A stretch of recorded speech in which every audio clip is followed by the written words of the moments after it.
গ্রামীণফোন গত 10 বছরে তাদের খুব মেধাবী ৩৩৬০ জন কর্মীকে চাকরিচ্যুত করে। এটা চাকরির একটা গণহত্যা।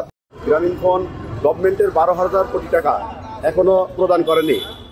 5% প্রফিটের লভ্যাংশের যে টাকাটা, সেই টাকাটা এখনো প্রদান করেনি। বিগত ফ্যাসিস্ট সরকারের সাথে আতাত করে এতগুলো মানুষের ভাগ্য নষ্ট করেছে, তাদের উপযুক্ত শাস্তি প্রদান করতে হবে।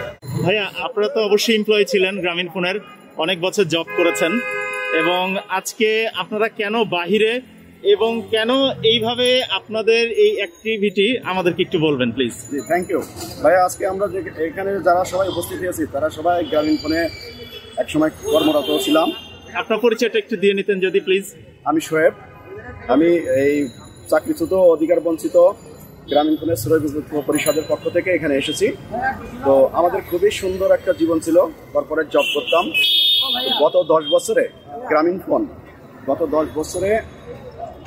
তাদের খুব মেধাবী ৩৩৬০ জন কর্মীকে চাকরিচ্যুত করে। গ্রামীণফোনের অপকর্ম শুধু এখানেই সীমাবদ্ধ নয়। গ্রামীণফোন গভর্নমেন্টের ১২,০০০ কোটি টাকা এখনো প্রদান করেনি। এছাড়া এই যে এখানে যে এমপ্লয়িরা দাঁড়িয়ে আছে, এদের 5% প্রফিটের লভ্যাংশের যে টাকাটা, সেই টাকাটা এখনো প্রদান করেনি। এটা নিয়ে কোর্টে মামলা হয়েছে, কিন্তু মামলাতে রায়ও হয়েছে এমপ্লয়ীদের পক্ষে। গ্রামীণফোন সেই টাকাটা এখনো আটকে রেখেছে, সে টাকাটা এখনো প্রদান করেনি। তো আজকে এখানে সবাই সমবেত হয়েছে, তাদের ন্যায্য অধিকার, ন্যায্য দাবি তারা যেন ফেরত পায়। আর এতগুলো মানুষ, ৩৩৬০ জন, ৩৩৬০ একটা ইতিহাস। গ্রামীণফোনে এতগুলো কর্মী, মেধাবী কর্মী, তাদের চাকরি চলে গেছে। এটা চাকরির একটা গণহত্যা। ৩৩৬০ জন মানুষের, আমরা শুনেছি ২০২২-২৩ এই সালগুলোতে সবচেয়ে বেশি ছাঁটাই হয়েছে। কেন ২০২২-২৩ সালে ম্যানেজমেন্টের কালো হাত বিগত ফ্যাসিস্ট সরকারের সাথে আতাত করে এতগুলো মানুষের ভাগ্য নষ্ট করেছে। এই হিউজ পরিমাণ ২০২২-২৩ সালে গ্রামীণফোন মেধাবী কর্মীদের সবচেয়ে বড় ডিজাস্টার এসেছে। এই সময় সবাইকে চাকরিচ্যুত করেছে।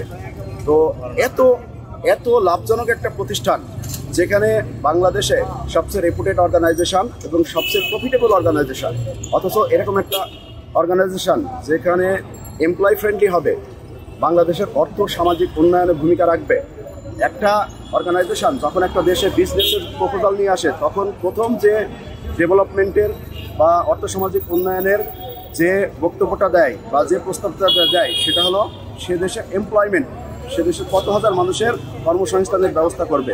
আজকে ৩৩৬০ জন মানুষের চাকরি নেই, তারা তাদের সামাজিক, আর্থিক এবং মানসিকভাবে তারা বিপর্যস্ত। তাই 3টি দাবি নিয়ে সবাই এখানে উপস্থিত হয়েছে। এতগুলো কর্মী যারা চাকরিচ্যুত, তাদের চাকরিতে পুনর্বহাল করতে হবে। আর কর্মরত অবস্থায় গ্রামীণফোনের এমপ্লয়িরা 5% প্রফিট শেয়ারের যে লভ্যাংশের টাকাটা, সেই টাকাটা গ্রামীণফোন এখনো তাদেরকে বুঝিয়ে দেয়নি। এই টাকার দাবিতে তারা এখানে উপস্থিত হয়েছে। আর তৃতীয় যেটা দাবি, এই এতগুলো পরিবার, এতগুলো মানুষের লাইফ বিপর্যয়ের পিছনে যারা দায়ী, কঠিনভাবে আমরা জানাতে চাই তাদের উপযুক্ত শাস্তি প্রদান করতে হবে। ধন্যবাদ ভাই আপনাকে। Thank you.